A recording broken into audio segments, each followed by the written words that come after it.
The Sopranos, being a show about mafiosos, is obviously a male-dominated show.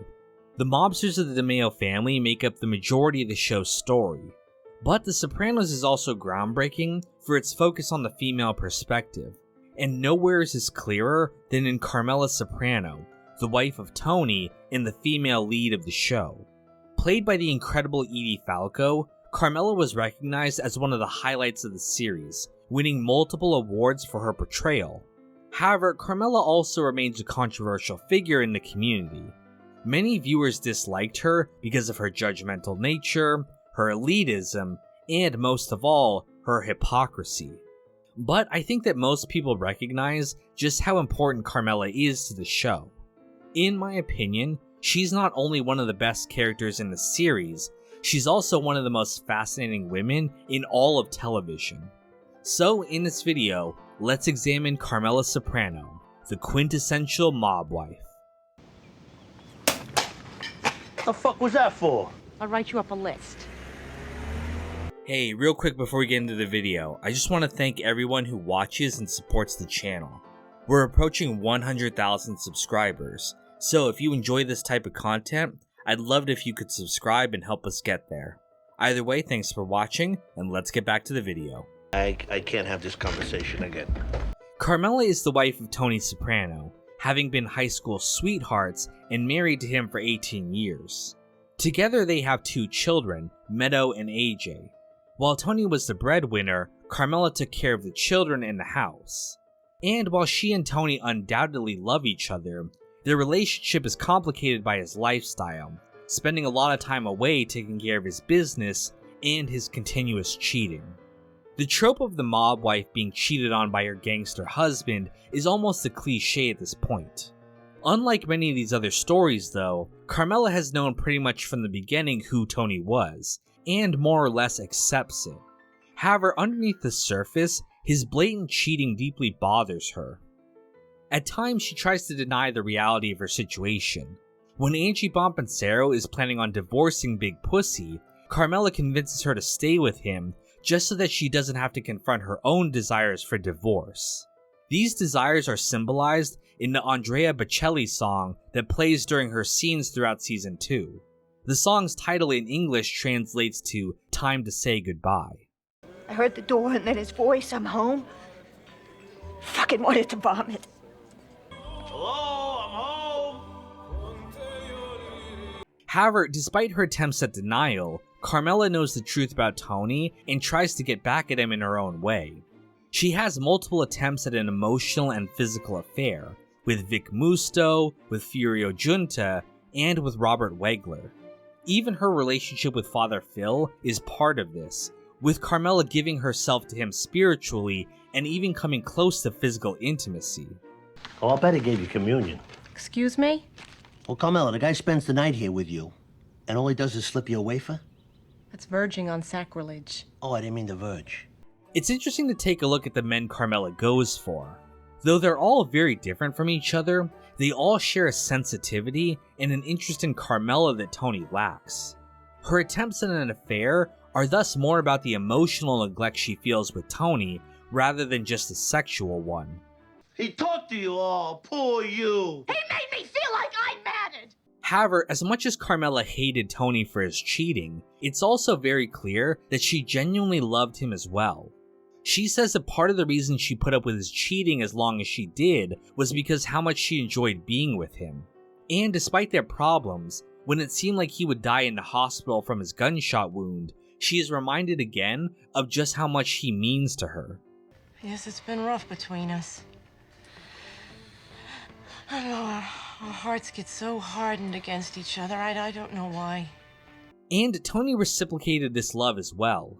Carmela was his rock, getting him through his worst moments and being there for him when he had no one else. And though he held some resentment towards her, just like she did for him, he absolutely depended on her to function. You'll never leave your wife. Bullshit. You know, there's a limit to how much She shit I... might leave you, but you'll never leave her. However, while they undoubtedly loved each other, this love was complicated by money. Throughout the series, Carmela is thought of both by the audience and the other characters as something of a gold digger. It's believed that the reason she puts up with Tony's cheating is because she loves her expensive lifestyle, and that she could have had a career of her own, but that she didn't want to work for it. That a woman of your intelligence was content to ask so little from life and from herself. Now, Carmela obviously enjoys the luxuries in her life.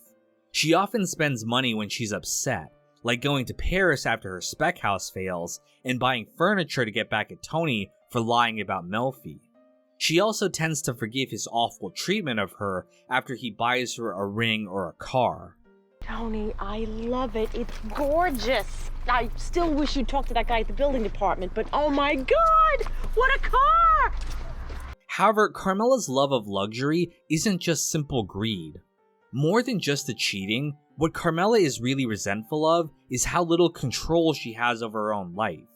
As a mob wife, she doesn't have to work, but while she has no desire to work a normal job, she wants the power and independence that other women like Angie Bonpensero and even her own daughter Meadow have by not being dependent on a man.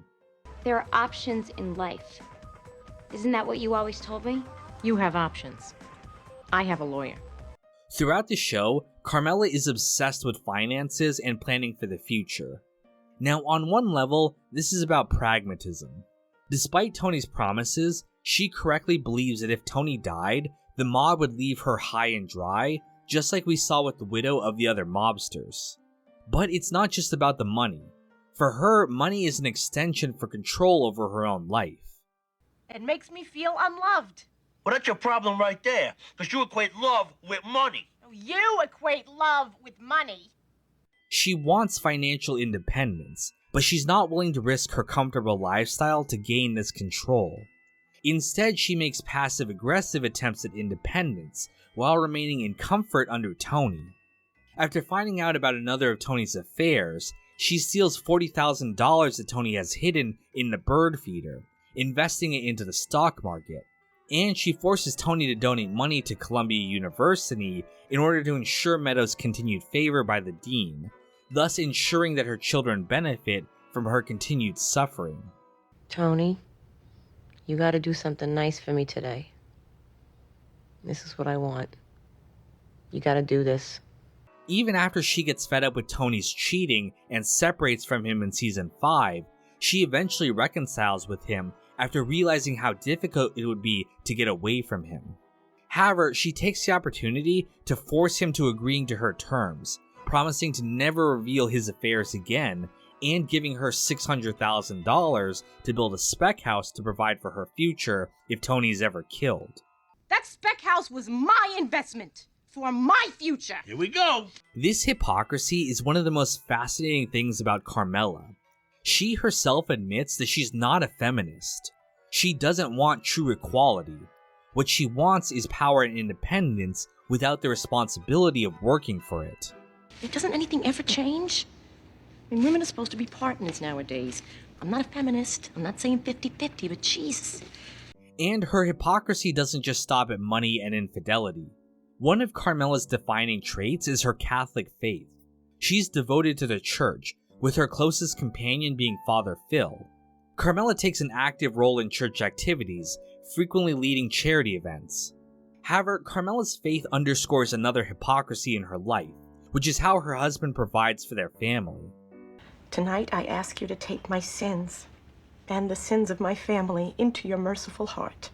Carmela has always known what her husband did for a living. It's part of what attracted her to him in the beginning. Though her parents are normal citizens, it's implied that they also benefited from Tony's mob connections. Her father, Hugh, owns a construction company, and Tony was able to make sure that he got the jobs he wanted, as well as bribe inspectors to make sure that he could cut corners on construction. Oh, really, Dad? The contract you got to do with Sparta High for the hurricane repairs, what, all the other builders were too busy to bid? Tony's illegal activities are thus a source of conflicting feelings for Carmela. She's fully aware that the way they live their life runs against God's commandments. However, she also really enjoys the perks of being a mob wife. Not just the expensive things, but also being the queen bee of the other mob wives as well. She loves being able to boss people around, whether it's her friends like Rosalie or Charmaine, or even strangers like Jean Cusimano's sister. Her faith then becomes a performative ritual, with her crying and confessing in order to ease her guilt without actually having to change her lifestyle. You know, I'd go to my priest and I would cry and say how bad I felt about how my husband made his money, but that was bullshit. However, while her hypocrisy is absolutely at the core of her character, she's not alone in wanting contradictory things. Pretty much all of the other characters of the show are just like her, wanting one thing, but behaving in a completely contradictory way.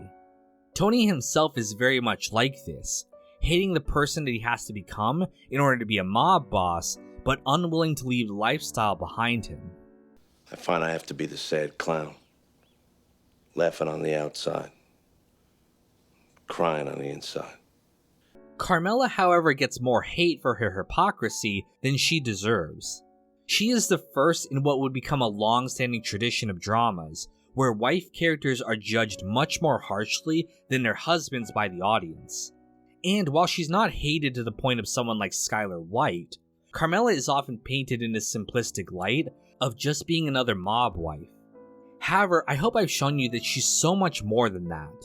She's a beautifully contradictory mess of a character, and to my mind, she is still the most complex and fascinating woman I have ever seen on television.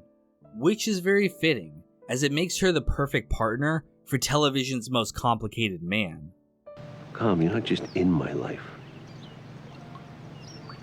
You're my life. Thank you all for watching. If you enjoyed this content, I'd love it if you would subscribe to the channel. Either way though, I appreciate your support, and stay tuned for more Sopranos content coming soon.